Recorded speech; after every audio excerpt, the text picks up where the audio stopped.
Public relations is an ever-evolving industry. Starting in 2001 as a public relations firm, our roots in PR are extensive. All of us work hard to stay ahead of changes and to develop relationships with editors that lead to high-quality content published in respected industry publications. On this podcast, PR practice group leader Kristen Dispenza will share with us her perspective on how public relations compares to working in media and how to construct a PR campaign that appeals and establishes relationships with editors. Join me as we begin the podcast.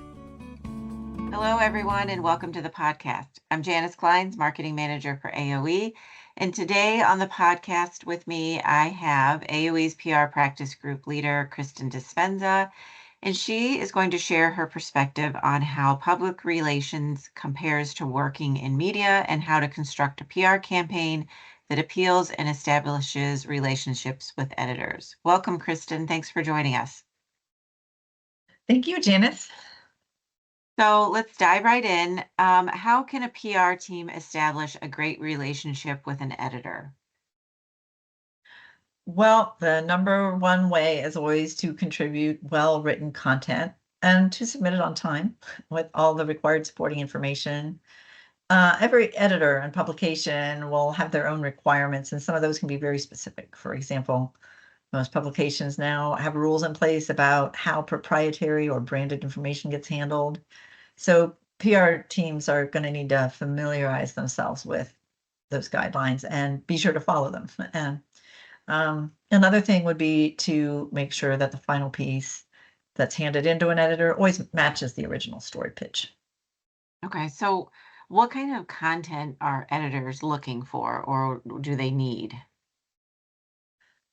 Well, in the internet age, not all publications are the same. Some are just looking for filler content, especially for online space. But these publications are generally the ones that have a small readership and low brand recognition. So PR teams and their clients probably will not see a high ROI from dealing with these types of publications. Really, the goal is to place content in respected publications with a large readership and high brand recognition. And to do that, it comes back to what we had just talked about, having the timely, well-written, well-researched articles. But another important thing is for PR teams to identify and pitch topics that have not been written about many times already.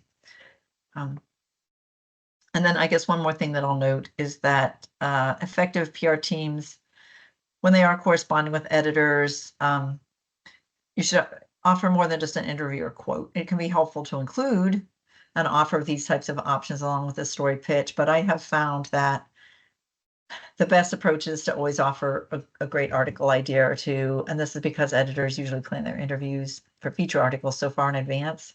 So unless the client is a perfect fit for the article, it's unlikely they'll be interviewed. What editors are really looking for is substantial articles written by industry experts. Okay, so tell our audience why PR teams should send editors abstracts instead of articles, and explain what an abstract is, because some of our audience members may not know. Oh, okay. Yeah, so an abstract is just usually, a 100, 200 words, just a couple of short paragraphs that summarizes the topic. A lot of times I'll even summarize the summary, a one-sentence statement at the end of an abstract of what the article is going to be about. So when the email lands in an editor's inbox, they really get an idea of what my final story is going to be about. And to get to your question of why we send abstracts instead of fully written articles, it's because pre-written articles, that they're all going to be the same.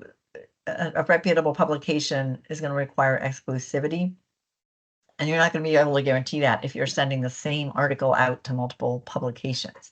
But with an abstract, if you had several editors accept it, you can still write several different articles based on the same idea. And then that way, each editor is going to have an exclusive piece to work with.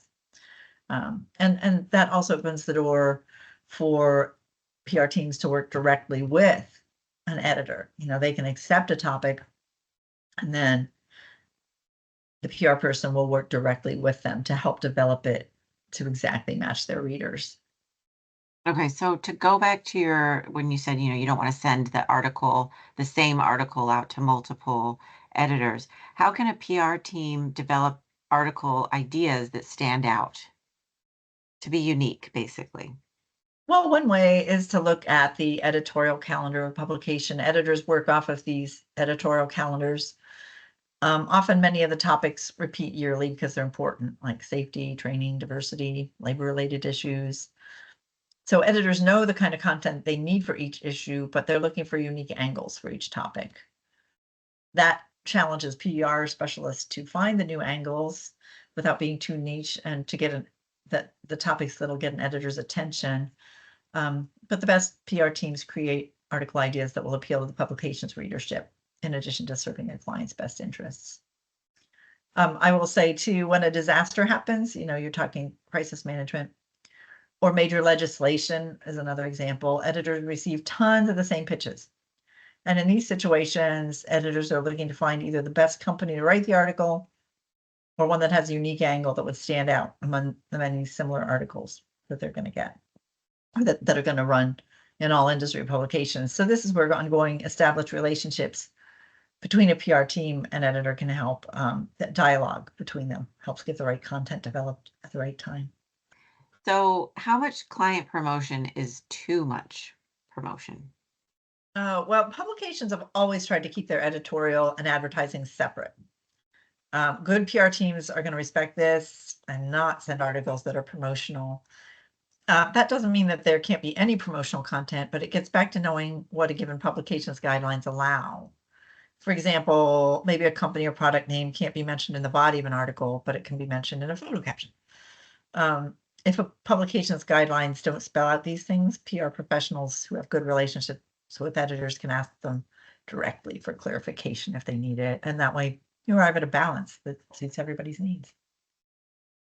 So, now that everything is digital, or most everything is digital, what if only digital publishing opportunities are available? Well, I think that's fine because, while it's great to see an article in print, today's publishing platforms do offer a lot of other good options that allow an organization to gain visibility. And often online only publishing opportunities have less stringent requirements. So that's good news. For example, they might allow a lower word count or flexible deadlines. And, the publication's brand is still going to be associated with the coverage that you get. Although that said, if PR professionals are uncertain about the benefits of a particular digital publication, they should ask for reader statistics, and that way they can confirm whether it's worth the client's effort to contribute content. But even if there are relatively low reader stats, it might still be worthwhile submitting the content based on just the publication's brand, because that way the client can position themselves as an industry thought leader. You're still in that respected digital publication. So, how is working in PR similar, or tell our audience some similarities to working in media, and also some differences from working in media, how PR is different? Okay, well, let's see. So they're similar because they both need to keep a target audience in mind. For the PR representative, that's going to be the client and the audience the client wants to reach. And for the editor, it's just going to be the publication's readership. And kind of a sideline there is that a factor that can come into play for trade publications is keeping in mind an industry association, if there is one, that acts as the magazine's publisher. And in that case, the editor is going to be tasked with highlighting work or trends that are relevant to the association membership. And I'll say there's a role for PR professionals there in doing the legwork to find diverse members to represent the industry. And you had asked about differences. So I'll say, well, editors focus on their publication's readership and style. PR professionals not only need to understand and focus on these elements for the full range of publications they work with, but they also need to keep in mind their clients' messaging. On the other hand, though, sourcing information is easier for PR teams because they create articles highlighting work or expertise from their clients. So, how do organizations get started with PR? Well, experienced PR teams like AOE understand how to work with media to achieve the strong ROI on client content and how to position clients as thought leaders. So, we can help clients with PR, starting with the initial steps of story development and pitching, and then we stay with you all the way through the process until we submit the final article. So, if you start working with the AOE team, you're already taking advantage of our strong relationships with editors. Then we work closely with you just to hone your messaging and achieve success with your program. Okay, well, thank you, Kristen. For those of you listening, if you're interested in getting started with the PR program, AOE can for sure help with that. We are experts at that. And you can find all that information on our website at aoeteam.com under the services tab. And if you are interested in reading this blog, you can go to our website. Again, aoeteam.com under the resources tab, under the blog section, and find this blog that Kristen wrote. So thank you, Kristen, for joining us today. Thank you, Janice. It was nice to be here. Thank you so much for joining us. We hope this session provides value, and we hope you will join us for our next podcast.